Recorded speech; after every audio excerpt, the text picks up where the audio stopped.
Tenho 74 anos e por mais de 50 deles vivi como testemunha de Jeová. Desde os meus 20 e poucos anos, tudo na minha vida girava em torno da organização. Eu respirava aquilo. Meus dias eram preenchidos com reuniões no Salão do Reino, pregação de casa em casa e estudo das publicações oficiais. Acreditava de coração que estava servindo a Deus da única forma verdadeira. Nunca me ocorreu duvidar, nem por um segundo. Se quiser saber como tudo aconteceu, se inscreve no canal e comenta de onde você está ouvindo. Eu sou a Amélia, e o que vou revelar agora vai te tocar mais do que você imagina. Fui batizada ainda jovem, em uma dessas assembleias cheias de gente emocionada. E lembro bem do frio na barriga que senti antes de mergulhar na água. Era como se eu estivesse assinando um contrato com Deus, sem ler as letras miúdas. Na época, claro, não pensei assim. Para mim, aquilo era a consagração da minha fé. Um marco. E como eu tinha orgulho de ser reconhecida como uma irmã exemplar. Alguém firme, dedicada e sempre pronta para ajudar. Conforme os anos foram passando, fui me tornando uma referência entre os irmãos da congregação. As irmãs mais novas me procuravam em busca de conselhos, e eu tinha sempre uma palavra bíblica na ponta da língua. Afinal, era isso que nos ensinavam. As respostas para tudo estavam nas publicações, e a salvação estava ligada à obediência à organização. Sempre que alguém ousava fazer uma pergunta fora do esperado, algo que desafiasse os ensinamentos, bastava uma advertência suave, ou nem tão suave assim, para que voltassem à linha. Foi assim que aprendi. Foi assim que ensinei também. Eu acreditava que o mundo fora da organização era um lugar escuro, sem Deus, cheio de perigos. Só dentro dela havia proteção. E isso fazia com que eu mesma me tornasse cada vez mais fechada ao que acontecia fora do nosso círculo. Inclusive com minha própria família, que aos poucos foi se afastando por não seguir o mesmo caminho. Por muito tempo, isso não me incomodou. Achava que estava certa, que eles estavam cegos e eu, iluminada. Mas uma noite, depois de uma reunião aparentemente comum, algo em mim se remexeu. Uma inquietação que não soube explicar.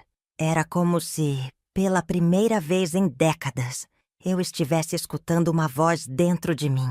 E ela me dizia algo que eu jamais imaginei que ousaria pensar. Voltei para casa naquela noite com um peso estranho no peito. Eu conhecia bem o caminho. Era o mesmo há anos. Mas pela primeira vez, ele me pareceu diferente. Como se cada passo que eu dava estivesse me afastando de algo que antes era tão familiar.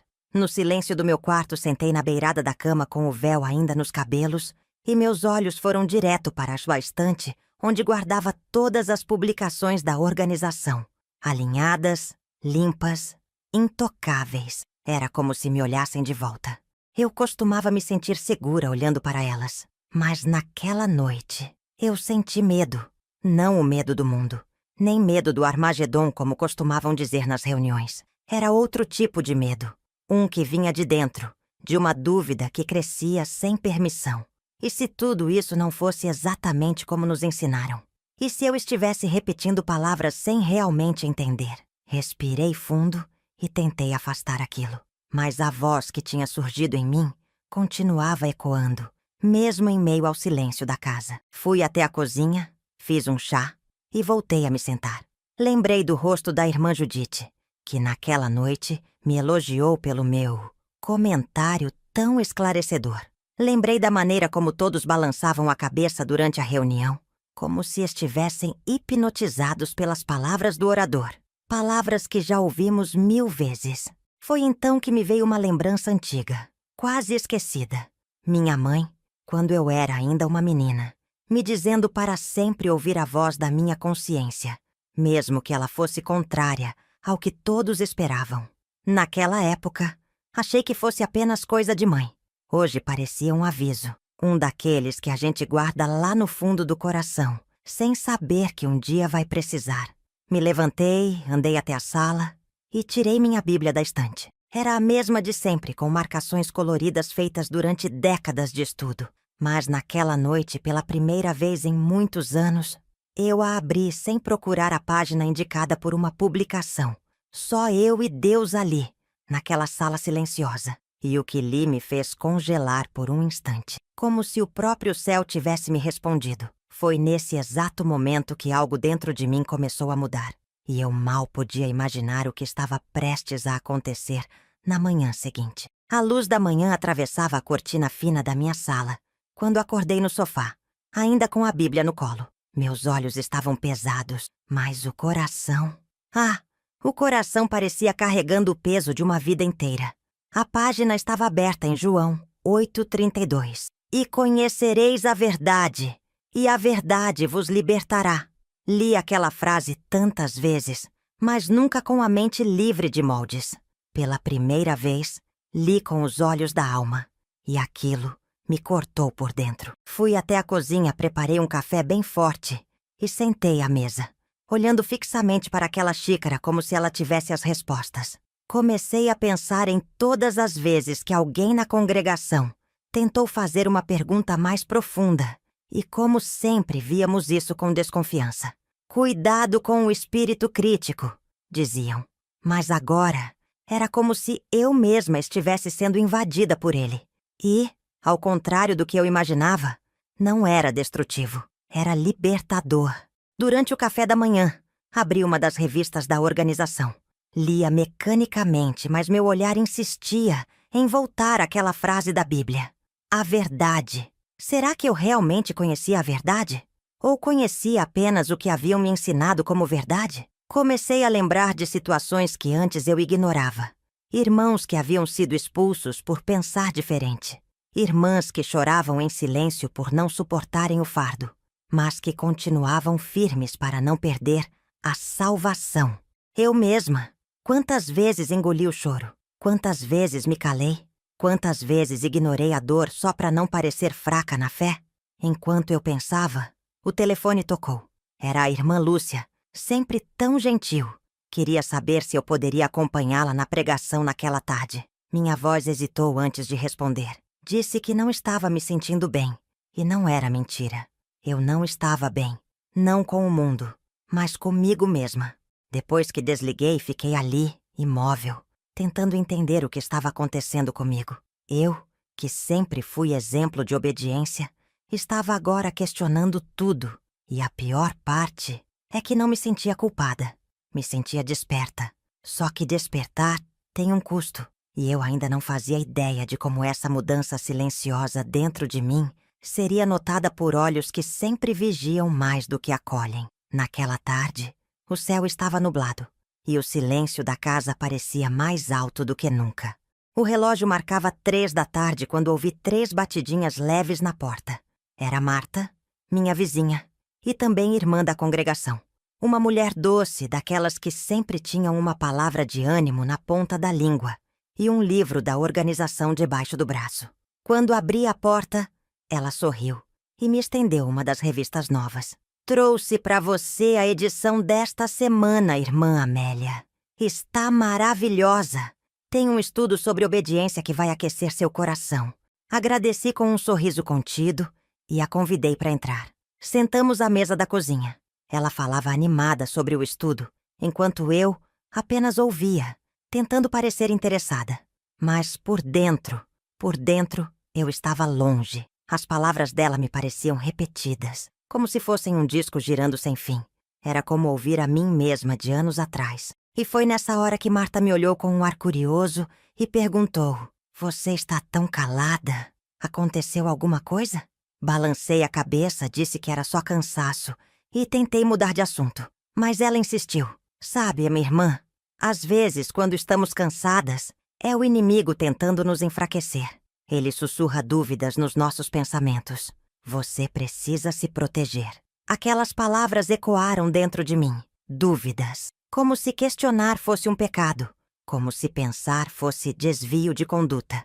Me senti invadida, como se minha mente não me pertencesse mais. Agradeci novamente pela visita. E, educadamente, disse que precisava descansar. Assim que ela saiu, fechei a porta com cuidado e me encostei ali mesmo, sentindo o peso do que acabara de acontecer. Eu estava sendo observada. Não diretamente, mas já estavam sentindo. E o pior é que, até então, eu não tinha falado nada. Apenas senti E pelo visto, isso já era demais. Fui até o quarto e me olhei no espelho. Encarei meu próprio reflexo como quem tenta reconhecer uma velha amiga. A mulher que me olhava de volta estava com os olhos cheios, mas não de arrependimento, de coragem. Peguei novamente minha Bíblia, sentei na poltrona perto da janela e comecei a escrever algumas perguntas num caderno velho. Eram dúvidas que eu sempre tive medo de fazer, mas agora elas ganhavam espaço, uma por uma. E mal sabia eu que, ao colocá-las no papel, eu estava dando o primeiro passo em direção a algo que mudaria minha vida para sempre. A ponta da caneta deslizou devagar pelo papel, como se cada palavra precisasse pedir permissão antes de nascer. Minha mão tremia um pouco. A primeira pergunta que escrevi foi simples, mas carregava um peso enorme. E se a salvação não estiver na organização, e sim em Cristo? Depois, uma atrás da outra, as dúvidas começaram a se derramar como um rio que rompeu a represa. Por que não podemos estudar a Bíblia sem os livros da organização? Por que apenas alguns textos são enfatizados e outros quase nunca aparecem nas reuniões? Por que temos tanto medo de pensar por nós mesmos? Fechei o caderno devagar, como se aquilo fosse um segredo perigoso demais para ficar exposto por muito tempo. Apoiei a cabeça nas mãos e fiquei ali por um tempo, sentindo meu coração bater forte, como se estivesse anunciando que algo dentro de mim estava mudando e não tinha mais volta. No fundo, eu sabia que não era a única com essas perguntas, só que poucos tinham coragem de colocá-las em voz alta. E mesmo agora, quando mal as sussurrava para mim mesma, já sentia o risco que isso representava. Naquela noite, a insônia me fez companhia. A casa estava mergulhada no escuro, e o tic-tac do relógio da sala parecia zombar da minha inquietação. Me levantei descalça e fui até a janela. Lá fora, as luzes da rua lançavam sombras nas paredes, como se o mundo estivesse me observando. Lembrei do irmão Jonas, que havia desaparecido da congregação alguns anos atrás. Ninguém nunca explicou por quê. Só disseram que ele se afastou da verdade e que não era mais apropriado manter contato. Na época, eu aceitei sem questionar. Agora, me perguntei o que ele teria descoberto. Será que também começou com uma dúvida silenciosa, assim como eu? Voltei para a poltrona, abracei a Bíblia contra o peito e fechei os olhos. Pela primeira vez, falei com Deus sem repetir frases prontas, sem recorrer a folhetos ou modelos de oração. Falei com Ele como quem conversa com um pai e pedi com a voz embargada: se eu estiver errada, me corrija. Mas se a verdade estiver do outro lado dessa parede, me mostra o caminho. E foi então que algo inesperado aconteceu no dia seguinte. Uma simples conversa com alguém da congregação, que parecia trivial no começo, acabou acendendo ainda mais esse fogo, que eu já não conseguia mais apagar. Era fim de reunião no salão do reino, quando me aproximei de um dos bancos da frente para pegar minha bolsa. Uma irmã mais jovem, chamada Rebeca, se aproximou com um sorriso tímido. Ela era dessas pessoas que falam baixo, andam leve e nunca chamam atenção demais. Enquanto guardava um dos livros no estojo dela, disse quase sussurrando: Irmã Amélia, posso te perguntar uma coisa? Assenti, claro. Rebeca olhou ao redor, certificando-se de que ninguém estava ouvindo, e então continuou. Ontem à noite, lendo minha Bíblia, fiquei confusa. Atos 4:12 diz que só Jesus salva, mas nos estudos dizem que é a organização. Isso não parece estranho? Meu coração disparou. Por um segundo me faltou ar. Era como se ela tivesse tirado uma das perguntas do meu próprio caderno secreto. Respirei fundo antes de responder, tentando manter a calma na voz. É um bom versículo. Talvez a gente possa conversar melhor sobre isso outro dia?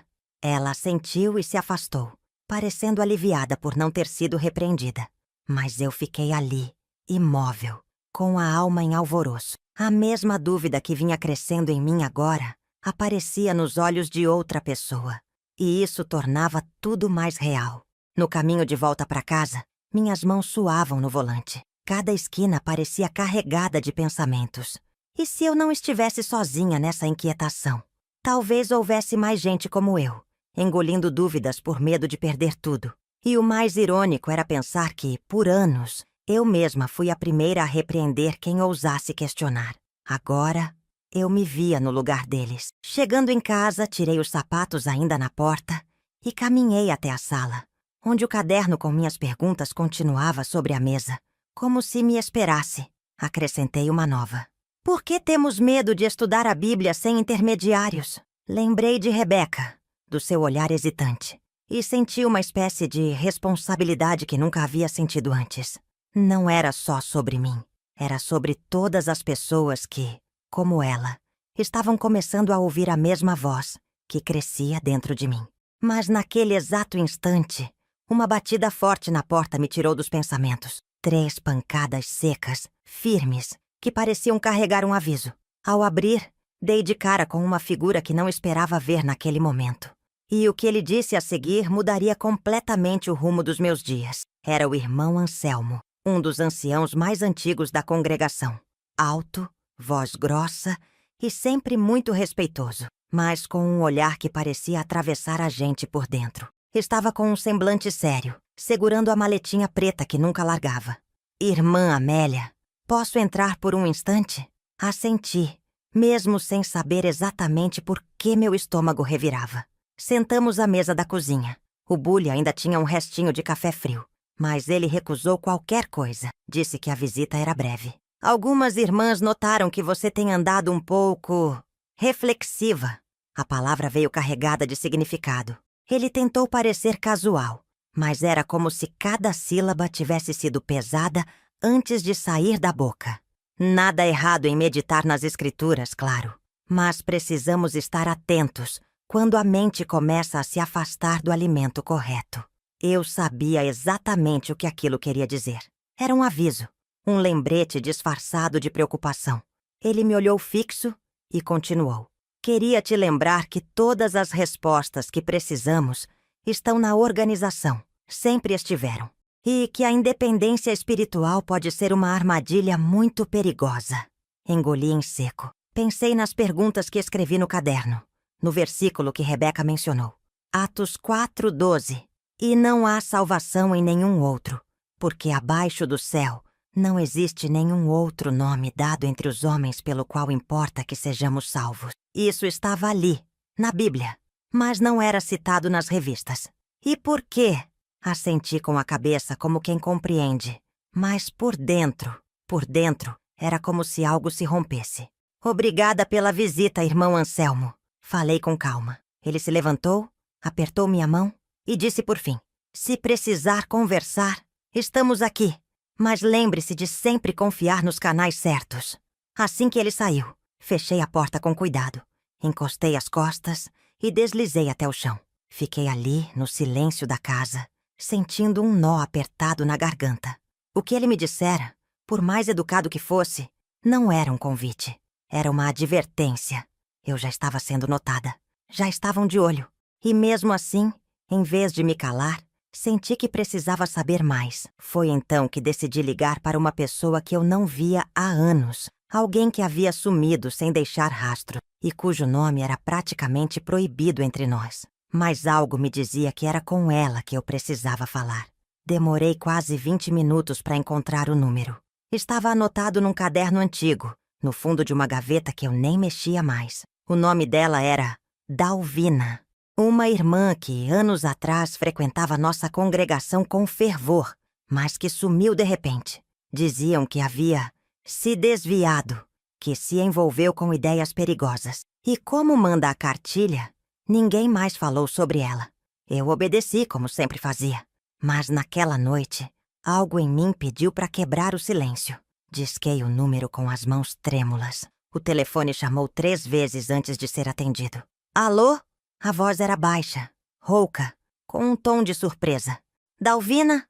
Aqui é a Amélia, da congregação. Um silêncio. Um daqueles silêncios que parecem durar bem mais do que deveriam. Amélia. Não acredito. Ela parecia hesitar, como se não soubesse se deveria continuar a conversa. Desculpa ligar assim. É que eu precisava falar com alguém. Conversamos por quase 2 horas. E o que ela me contou me tirou o chão. Não havia ódio em suas palavras.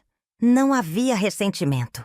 O que havia era uma calma profunda, como quem finalmente tinha encontrado paz depois de andar muito tempo perdida.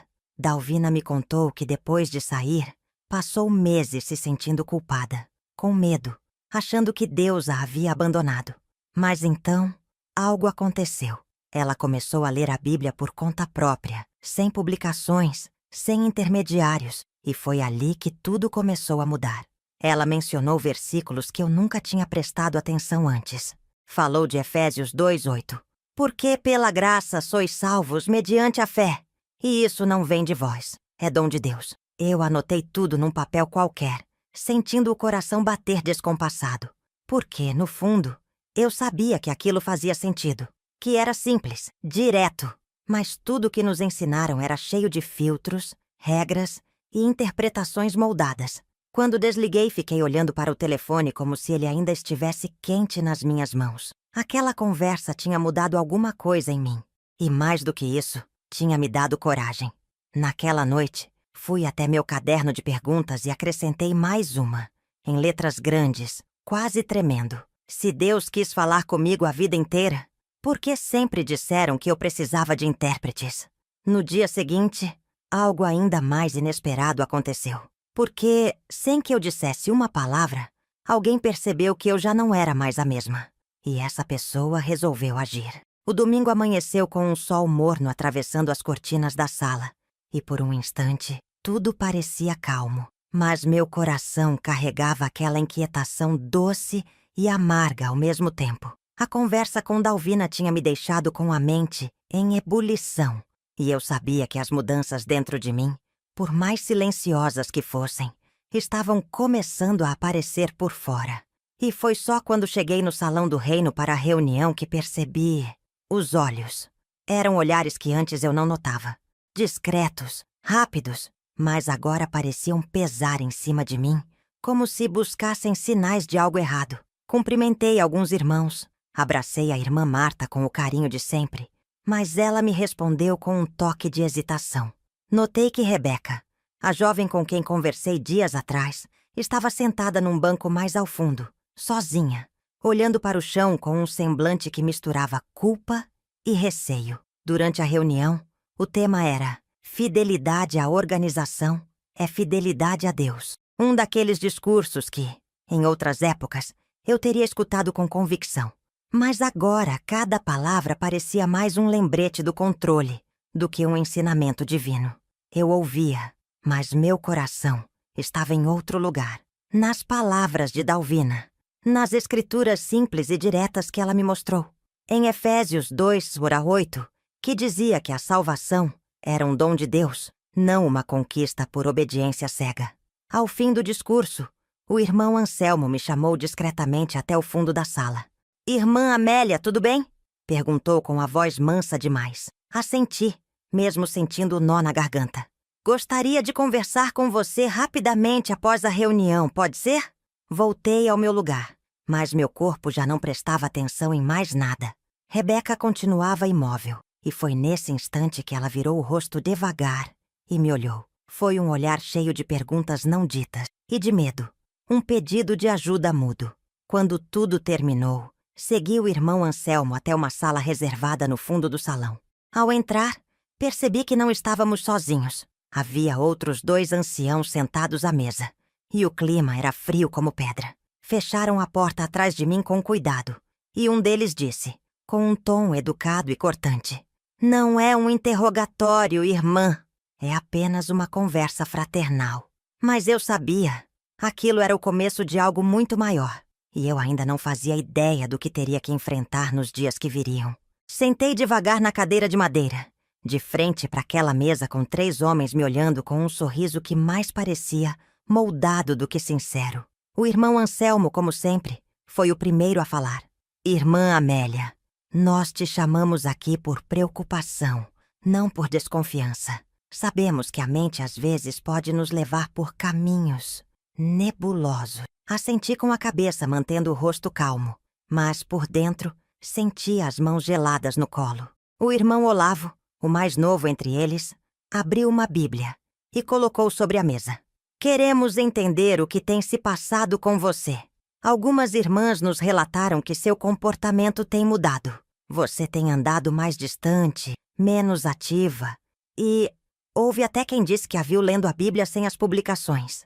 A sala ficou em silêncio por um instante. Era como se aquela última frase tivesse sido dita com o peso de uma acusação grave. Eu respirei fundo antes de responder. Tenho lido, sim. Sempre li. Mas agora tenho procurado entender por mim mesma também. Os três se entreolharam como se aquela frase fosse uma confissão. O irmão Anselmo inclinou levemente a cabeça e disse: Você sabe que isso pode abrir espaço para interpretações erradas, irmã. A Bíblia sozinha pode ser mal compreendida. Por isso o Espírito orienta através da organização. Precisamos confiar no canal certo. Aquilo soou como uma velha canção repetida por anos, mas naquele momento já não tinha mais o mesmo efeito em mim. E se o próprio Deus quiser falar comigo de forma direta? Perguntei sem levantar a voz, mas sentindo meu coração pulsar forte no peito.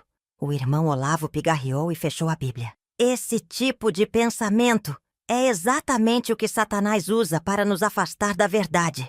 O irmão mais velho, Silvério, que até então não tinha falado nada, soltou em tom baixo. Você sabe onde essas ideias costumam levar. Eles queriam me fazer sentir medo. Mas ali naquela sala, cercada de homens que me conheciam há décadas, eu finalmente percebi. Eles não queriam salvar minha alma. Queriam controlar meu pensamento. Vamos continuar conversando, disse Anselmo. Mas por hora, pedimos que você se concentre em restaurar sua confiança total na organização e evite discussões paralelas. Saí dali com as pernas trêmulas e o coração disparado. E mal tive tempo de chegar em casa, porque algo ainda mais inesperado me aguardava. Algo que me forçaria a tomar uma decisão que eu evitava há muito tempo. Cheguei em casa ainda sentindo a respiração pesada. O som das chaves tilintando na porta parecia mais alto do que o normal. Fechei tudo devagar, como se o mundo lá fora pudesse me ouvir pensar. Me encostei na parede da sala e fechei os olhos. Aquele tipo de conversa que tive com os anciãos, eu nunca imaginei que seria comigo. Sempre fui tida como exemplo. E agora, bastou eu buscar a Deus por conta própria para tudo virar motivo de suspeita. Deixei a bolsa sobre o sofá e fui até a cozinha beber um copo d'água, tentando acalmar os pensamentos. Foi então que ouvi o som da notificação no celular. Uma mensagem de Rebeca. Preciso falar com você. Pode me encontrar no banco da praça às 4? Olhei o relógio. Faltava pouco mais de meia hora. Por um instante pensei em ignorar. Já estava tão exposta. Mas alguma coisa no tom daquela mensagem me dizia que era importante. Vesti um casaco leve e saí. O ar da tarde estava carregado, como se o tempo soubesse que algo grave se aproximava. Rebeca estava lá, sentada com as mãos entrelaçadas no colo e o olhar perdido. Quando me viu, se levantou rapidamente. Obrigada por vir, irmã Amélia. Eu não sabia mais com quem falar. Sentei ao lado dela com calma. Pode falar, filha. O que está acontecendo? Ela abaixou os olhos. Os anciãos me chamaram também. Disseram que você está com ideias confusas, que eu devia tomar cuidado. Mas, irmã, tudo que você disse aquele dia me fez pensar. Eu li Atos 4:12 de novo, e Efésios também. E agora eu não consigo mais parar de pensar nisso. Eles disseram que, se eu continuar me envolvendo com conversas perigosas, posso ser disciplinada. Meu peito apertou. Era como olhar para mim mesma anos atrás. Rebeca estava sendo empurrada para o mesmo abismo de silêncio e medo que tantos enfrentaram.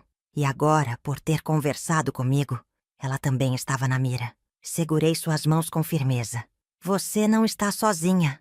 Ela começou a chorar baixinho. E ali, naquela praça vazia, percebi que algo estava se formando. Uma corrente invisível entre aqueles que estavam começando a ver. Mas também entendi que a perseguição seria mais dura. E o que veio na manhã seguinte provou isso da forma mais clara possível. Acordei com o som insistente do interfone. Ainda era cedo. O sol mal tinha aparecido por completo. E meus ossos pareciam mais pesados que o normal. Atendi com a voz arrastada. Dona Amélia, tenho uma correspondência urgente para a senhora aqui na portaria.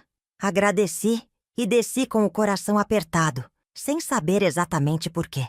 Ao chegar, O porteiro me entregou um envelope pardo, sem remetente. Voltei pro apartamento segurando aquele papel como se fosse uma bomba prestes a explodir. Sentei na mesa da sala, respirei fundo e abri.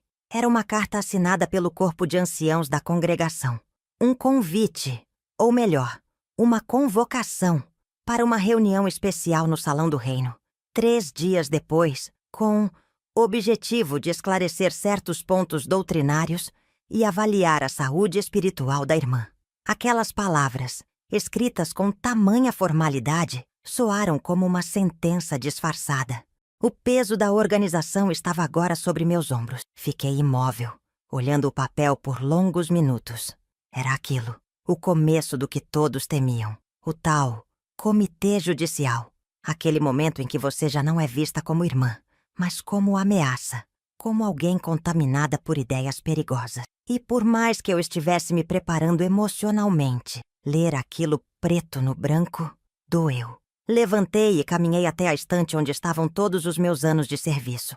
As publicações, os cadernos de estudo, os crachás antigos de assembleias. Toquei em cada objeto como se estivesse me despedindo de uma parte de mim que eu já sabia que não voltaria. E foi nesse momento que a campainha tocou novamente. Dessa vez, era Marta. Seus olhos vermelhos e o rosto tenso entregavam que algo estava errado. "Posso entrar?" Assentiu com a cabeça antes mesmo que eu respondesse. Sentou-se sem dizer nada por um instante. E então falou. "Me disseram que você foi chamada pelos anciãos. Amélia, o que você está fazendo com a sua vida?" Sua voz era quase um sussurro desesperado. "Você vai colocar tudo a perder. Você sabe o que acontece com quem desafia a orientação. Vai acabar sendo marcada." Olhei para ela com carinho, mas com uma firmeza que nem eu sabia que tinha. "E se o que me ensinaram até aqui não for toda a verdade?" Marta ficou em silêncio. Um silêncio cheio de medo, raiva e tristeza. E antes que ela se levantasse para ir embora, algo em mim já pressentia que, se eu cruzasse a próxima linha, talvez não houvesse mais volta. Marta foi embora sem dizer mais nada. Apenas pegou a bolsa com os olhos cheios d'água e saiu, deixando a porta entreaberta atrás de si, como se ainda esperasse que eu a chamasse de volta. Mas eu não chamei. Fiquei ali, sentada na mesma cadeira, ouvindo o som distante da cidade acordando. Lá fora, a vida seguia normalmente. Aqui dentro, tudo parecia suspenso.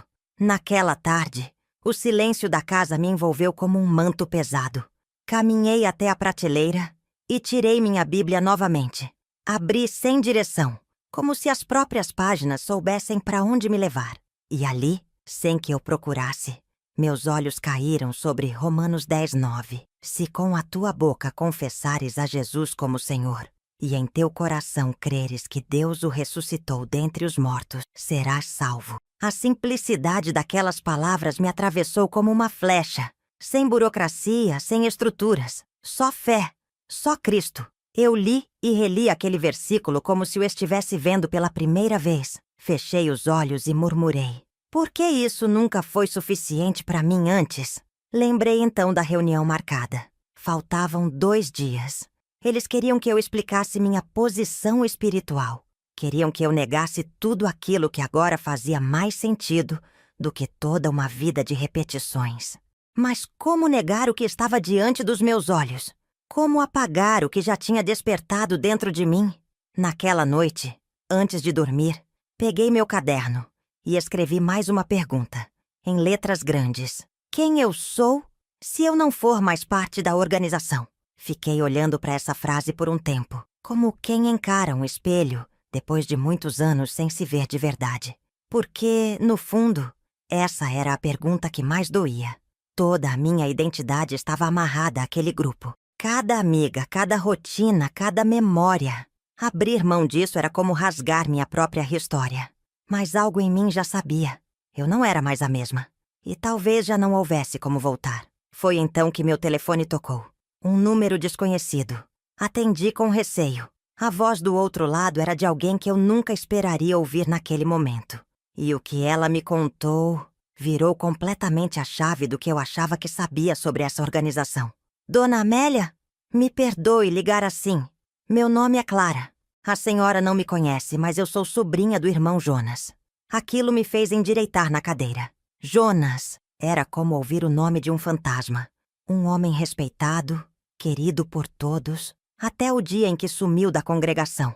Disseram que havia caído em pecado, que se desviou da verdade e escolheu o mundo. Desde então, ninguém mais falou nele. Era como se tivesse sido apagado da existência. Ele está vivo? Perguntei com a voz baixa, quase sem fôlego. Está, sim. E ele pediu que eu falasse com a senhora. Disse que ouviu por uma amiga em comum que a senhora andou fazendo perguntas, que está vendo coisas que só quem acorda consegue ver. Fiquei em silêncio. Minha mente girava como se alguém tivesse puxado o tapete sob meus pés. Mas como ele soube de mim? Perguntei. Alguém da congregação que conhece minha família contou discretamente. Ele ficou muito tocado. Pediu que eu ligasse para a senhora. Respirei fundo. Aquilo parecia um sonho ou um aviso. A senhora tem como anotar um endereço? Ele quer encontrá-la. Disse que pode ajudá-la a entender o que realmente aconteceu com ele. Anotei o endereço em uma folha solta e agradeci antes de desligar. Fiquei olhando para aquelas palavras escritas à mão, como quem olha para uma porta entreaberta num corredor escuro. Não sabia o que ia encontrar ali, mas sabia que precisava ir. Na manhã seguinte, peguei o primeiro ônibus para o bairro indicado. Era afastado, simples, cheio de casas pequenas e ruas de terra. Quando desci no ponto final, vi Jonas de longe, mais magro, mais grisalho, mas com os mesmos olhos. Olhos que me olharam com surpresa, carinho e uma dor antiga. Ele me recebeu com um abraço demorado, como quem reencontra alguém que sempre esperou. Sentamos sob a sombra de uma árvore e ele começou a contar, sem rodeios, sem raiva, mas com uma franqueza que doía. Falou sobre como foi afastado não por pecado, mas por ousar fazer as mesmas perguntas que agora me tiravam o sono. Contou como foi isolado, apagado, silenciado. Eles não querem que a gente leia a Bíblia por nós mesmos, Amélia. Porque se a gente ler, a gente descobre. Seus olhos encheram. Os meus também. E o que ele disse a seguir me deixou sem palavras. Porque expôs algo que eu jamais imaginei que poderia estar escondido por trás daquela fachada de santidade. Jonas mexeu no bolso da camisa e tirou-lhe um papel já dobrado e amarelado pelo tempo. Me entregou com mãos firmes, mas olhos carregados de lembrança. Leia, Amélia. Isso foi o que me fez ser rotulado como apóstata. Não porque neguei a fé, mas porque ousei perguntar. Por que escondem isso? Abri o papel com cuidado, e lá estava uma cópia de uma antiga carta, endereçada a um ancião da congregação.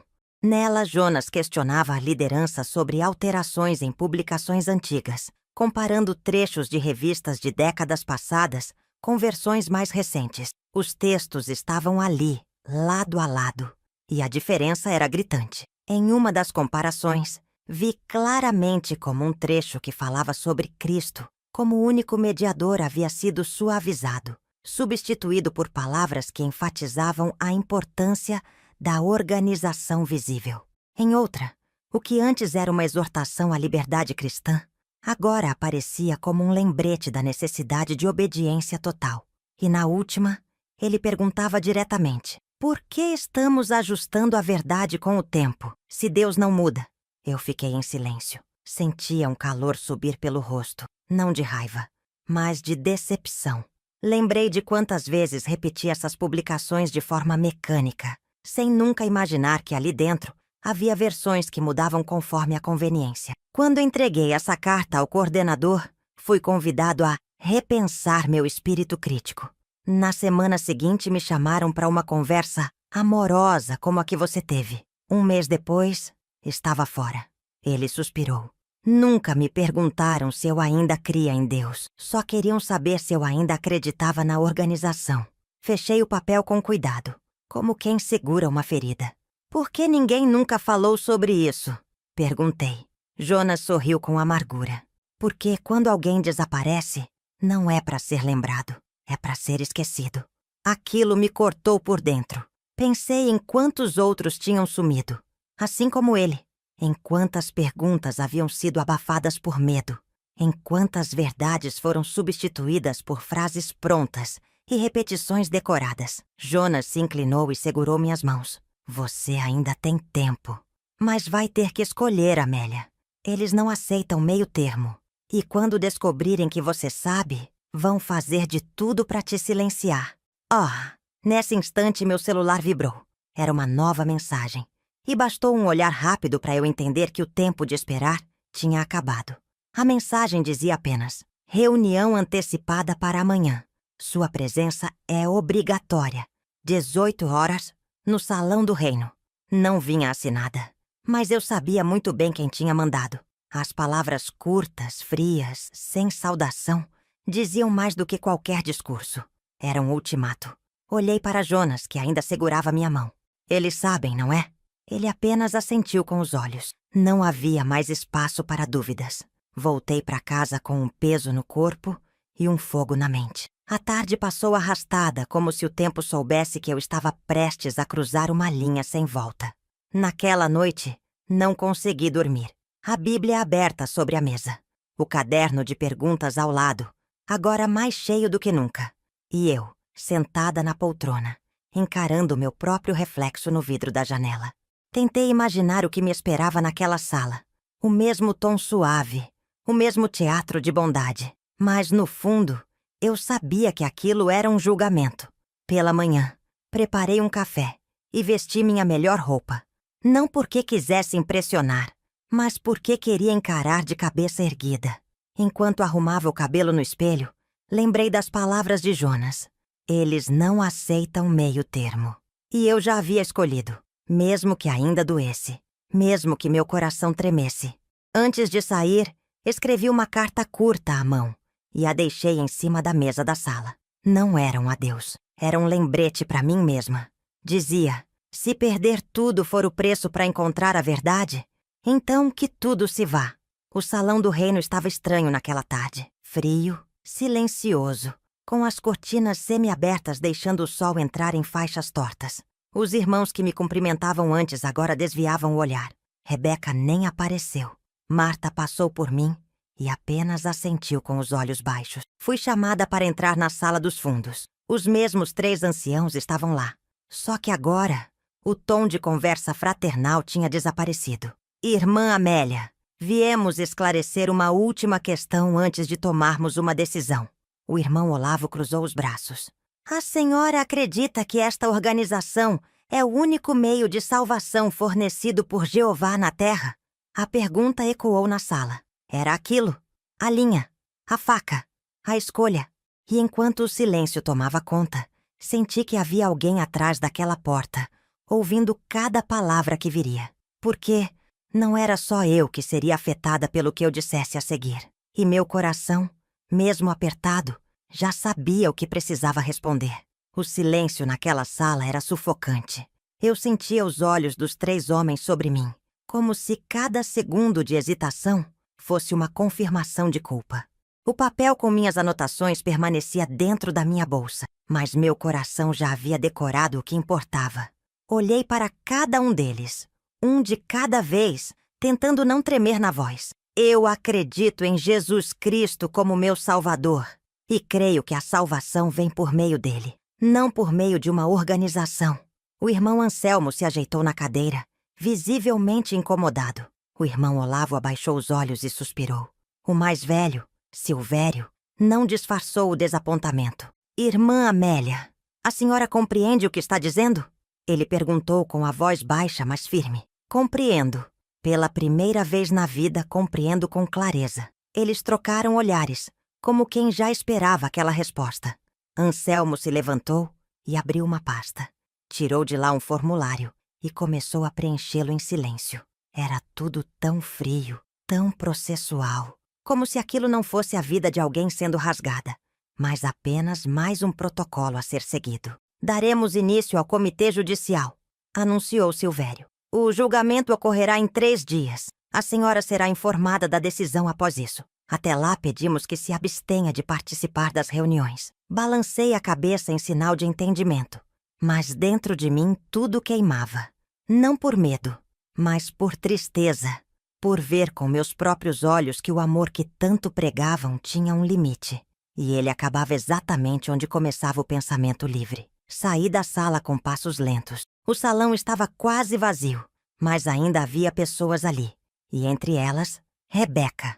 Estava perto da porta, com os olhos vermelhos e a Bíblia apertada contra o peito. Quando me viu, se aproximou sem dizer nada. Ficamos frente a frente. E por um momento, só o silêncio falava. Eles vão te chamar também, não vão? Perguntei. Ela assentiu com um nó na garganta. Então escute com atenção o que seu coração já sabe. Ela segurou minha mão com força, como quem agarra a última raiz antes do tombo. E antes que eu dissesse mais alguma coisa, Marta surgiu atrás dela com um olhar duro. Rebeca recuou, e nesse recuo, eu entendi que ela ainda estava dividida. Mas uma vez que se vê, não se pode mais desver. E na manhã seguinte, seria minha vez de enfrentar a última porta. Aquela que separava o que eu fui do que eu estava prestes a me tornar. Acordei antes do sol. O céu ainda estava escuro, mas minha mente já girava como se o dia tivesse começado horas atrás. Fiquei sentada na beirada da cama, com os pés no chão e as mãos no colo, escutando o silêncio da casa. O ar parecia mais denso, como se o tempo soubesse que algo importante estava para acontecer. Levantei devagar, fui até a cozinha e preparei um café forte. Não sentia fome, só um aperto no estômago que não passava. Peguei minha Bíblia e sentei na poltrona da sala. Abri aleatoriamente como fazia nos últimos dias, sem buscar um texto específico. E os olhos caíram em Lucas 12:2. Não há nada encoberto que não venha a ser revelado, nem oculto que não venha a ser conhecido. Li aquele versículo em voz baixa, como quem repete uma senha secreta. Era isso. A verdade não podia mais ser enterrada. Às 6 da tarde, me dirigi novamente ao salão do reino. A luz dourada do fim do dia banhava a fachada do prédio, mas o que me esperava lá dentro não era nada acolhedor. Fui recebida com um aceno rápido por Anselmo, que me conduziu até a mesma sala dos dias anteriores. Havia uma cadeira no centro, e os 3 anciãos já estavam lá, com suas bíblias e papéis em cima da mesa. «Dona Amélia!» começou Silvério, com uma voz formal demais para quem me chamava de irmã. Até outro dia. Chegamos ao ponto final deste processo. Mas antes de deliberarmos, queremos te oferecer uma última oportunidade. Se a senhora declarar que se arrepende de suas declarações e reafirmar sua fé na Organização de Jeová, poderemos reavaliar o encaminhamento do caso. A sala ficou em silêncio. Senti um calor subir pela nuca. Pensei em tudo o que já tinha vivido ali dentro. As amizades, os abraços, os sorrisos que agora estavam virando costas frias. Pensei em Rebeca, em Jonas, em Dalvina. Pensei nas horas sozinha, lendo, chorando, orando.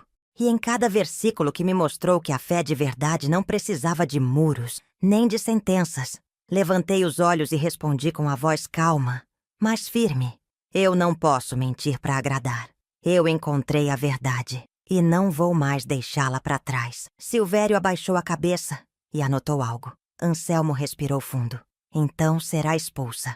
Assenti sem lágrimas, sabendo que naquele momento o que eu perdia era tudo. E ao mesmo tempo, o que eu ganhava. Ninguém mais podia tirar. Mas eu ainda não sabia que o maior choque estava por vir.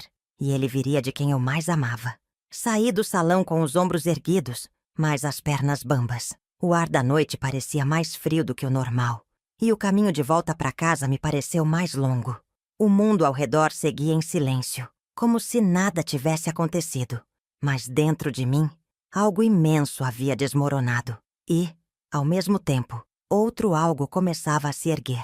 Quando cheguei em casa, encontrei a luz da varanda acesa. Isso me pareceu estranho, já que eu sempre deixava tudo apagado. Abri a porta devagar e ali estava ela.